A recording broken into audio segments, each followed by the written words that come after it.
For a good customer services, मतलब हमने अपनी सर्विस कैसे इंश्योर करना है कि जो भी सर्विसेज हम अपने कस्टमर को प्रोवाइड कर रहे हैं वो रेलेवेंट हो। ठीक है, उसमें कुछ पॉइंट्स हम डिस्कस करेंगे, जैसे कम्युनिकेशन आपने बेटर मेंटेन करके रखना है अपने कस्टमर के साथ to provide him with satisfactory results. ठीक है, कस्टमर सेंसिटिविटी का आपने पूरा ध्यान रखना है। सेंसिटिविटी का क्या मतलब है, according to the customer requirement आपने उनका काम करके देना है। ठीक है, एनर्जी होनी चाहिए, फ्लेक्सिबिलिटी होनी चाहिए कि मतलब किसी भी सिचुएशन में अपने आप को ढालने की ताकत होनी चाहिए आपने। जॉब नॉलेज होनी चाहिए, जो भी आप काम कर रहे हो उसके बारे में प्रॉपर नॉलेज होनी चाहिए आपको। मोटिवेशन टू सर्व, ठीक है, आपसे बात करके कस्टमर को लगना चाहिए कि आप उनकी जेन्युइनली हेल्प करना चाहते हो। ठीक है, प्लानिंग होनी चाहिए, क्योंकि विदाउट प्लानिंग अगर हम कुछ भी करते हैं तो वो किसी रिजल्ट तक नहीं पहुंचता। सिचुएशन एनालिसिस आपको करना चाहिए, जिस भी प्रॉब्लम से आप डील कर रहे हो। ठीक है, जो भी आप काम कर रहे हो उस चीज़ के बारे में आप पूरा एनालिसिस करोगे।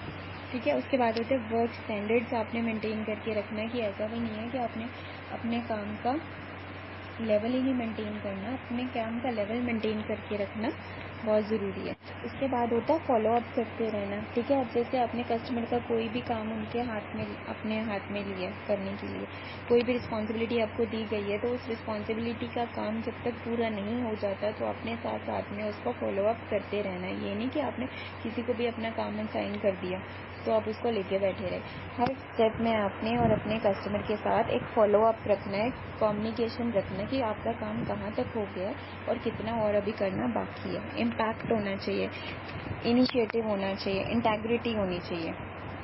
इंटेग्रिटी क्या होता है, इंटेग्रिटी का मतलब होता है किसी भी सिचुएशन में हमने गलत काम नहीं करना है।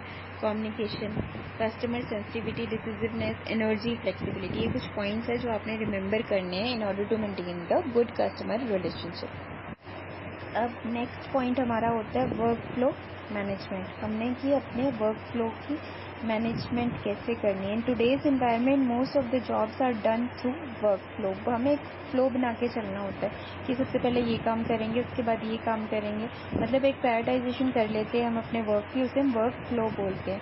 All the request for the data entry will flow in through the documents work flow. ठीक है, जैसे एक कंपनी में ऐसे बहुत सारे लोग होते हैं, ठीक है, जो सिमिलर रिक्वायरमेंट्स पे वर्क कर रहे होते हैं। In that situation work flow allocation हमारी बहुत इंपॉर्टेंट होती है कि सबके माइंड में एक क्लैरिटी बनाना कि कौन क्या काम कर रहा है। ठीक है, ये बहुत ही इम्पॉर्टेंट होता है, मॉनिटर करना है कि सारे डॉक्यूमेंट्स उसके रिस्पेक्टिव पर्सन्स के पास पहुंच गए हैं डेटा एंट्री के लिए और कोई भी डॉक्यूमेंट्स उसमें से मिसिंग नहीं है, सो दैट जो भी हमारा प्रोजेक्ट हो वो टाइम के साथ और एक्यूरेसी के साथ कंप्लीट हो। इसे हम वर्क फ्लो मैनेजमेंट बोलते हैं।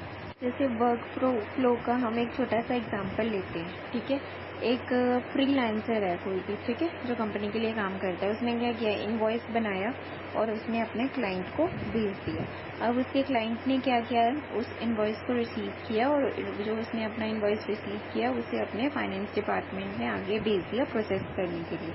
और उसके फाइनेंस डिपार्टमेंट ने क्या किया, उसके इनवॉइस को अप्रूव किया और उसकी पेमेंट कर दी। मतलब एक के बाद एक काम होता जा रहा है ना, तो इसको हम बोलते हैं वर्क फ्लो। और इसकी मैनेजमेंट कैसे करनी है, इसको हम बोलते हैं वर्क फ्लो मैनेजमेंट। अपने कस्टमर तक सेटिस्फाइड वर्क रिजल्ट प्रोवाइड करने के लिए हमें वर्क फ्लो मैनेजमेंट का यूज़ करना बहुत ज़रूरी होता है। ठीक है, मैनेज करना कि स्टार्ट से लेकर एंड तक वो वर्क फ्लो कैसे चलेगा जब तक वो फाइनल प्रोडक्ट या प्रोजेक्ट हमारा कस्टमर या क्लाइंट तक पहुंच नहीं जाता। नेक्स्ट हमारे पास पॉइंट होता है डाटाबेस ऑफ इश्यूज। अब डाटाबेस ऑफ इश्यूज क्या होता है, it is critical that data entry operator understand the importance of managing the various service request data receive from the business. इसके लिए क्या होता है, डाटा एंट्री ऑपरेटर के लिए जानना बहुत ज़रूरी होता है कि उसके जो भी रिक्वेस्ट उसकी रिसीव हो रही है बिजनेस से उसे प्रॉपरली मैनेज करना है और उसकी इम्पोर्टेंस भी क्या है। डाटाबेस ऑफ इश्यूज का मतलब होता है डाटा एंट्री ऑपरेटर को पहले से ही पता होना चाहिए कि अगर हमें कोई भी काम कर रही है तो उसमें कौन कौन से इश्यूज आ सकते हैं और उन इश्यूज का जो भी सॉल्यूशन है उसे हमें पहले से ही रेडी करके रखना होता है। ठीक है, इसको हम बोलते हैं डाटाबेस ऑफ इश्यूज। तो क्या होता है कि जब भी कोई इशू आता है वो कस्टमर के साथ उसे टाइमली रिजॉल्व कर सकते हैं, जो कि हमारी गुड कस्टमर सर्विसेज प्रोवाइड करता है क्लाइंट को, ठीक है। फॉर एग्जांपल अगर हम एग्जांपल लेके पढ़ते हैं, ठीक है, जैसे कोई भी डाटा एंट्री ऑपरेटर है, ठीक है, उसके क्लाइंट ने उसको एक फॉर्म दिया है हाउसिंग लोन का, ठीक है, होम लोन की एप्लीकेशन है, उसने अपने डाटा एंट्री ऑपरेटर को प्रोवाइड कराई है। तो इसमें कौन कौन सी उसको टिपिकल प्रॉब्लम हो सकती है, जैसे इलेजिबल हैंड राइटिंग, जो क्लाइंट है उनकी हैंड राइटिंग नहीं ठीक है, तो उससे कैसे डील करना है। फील्ड इनकम्प्लीट इन फॉर्म, ठीक है, जो भी उसने उसके क्लाइंट ने उनको फॉर्म सबमिट किया है वो इनकम्प्लीट है, ठीक है। और जैसे मिसिंग एड्रेस प्रूफ, अब उस जो भी हाउसिंग लोन अप्लाई करने के लिए उनको जो एड्रेस प्रूफ लगाना था वो उन्होंने नहीं लगाया। मतलब ये कुछ ऐसी छोटी छोटी प्रॉब्लम्स होती है जो हमेशा एक डाटा एंट्री ऑपरेटर को फेस करनी होती है, और इसका हमेशा उसको एक डाटाबेस बना के रखना चाहिए ताकि इन सब चीज़ों का सोल्यूशन उसके पास पहले से ही हो, ताकि इन सब चीज़ों को करने में हमेशा की तरह ज़्यादा टाइम वेस्ट ना हो। यहाँ पे आके हमारा कस्टमर ओरिएंटेशन इन डाटा एंट्री जॉब, मतलब कस्टमर का क्या रोल होता है डाटा एंट्री की जॉब में, वो वाला टॉपिक कंप्लीट होता है, जिसमें हमने क्या क्या किया है कि why data entry is important for business. Data entry हमारे बिजनेस के अंदर इम्पॉर्टेंट क्यों होती है, जिसमें हमने इसके रीजंस पढ़े हैं कि इम्पॉर्टेंट क्यों होती है, उसमें हमने कवर किया है, दो चीज़ें कवर किया है कि ऑफलाइन डाटा एंट्री होती है और ऑफशोर डाटा एंट्री होती है, ठीक है। उसके बाद हमने पॉइंट एक कवर किया competencies for good customer services, मतलब अगर हमने अपने कस्टमर को गुड सर्विसेज प्रोवाइड करानी है तो उसके लिए हमें किन किन चीज़ों की ज़रूरत होती है।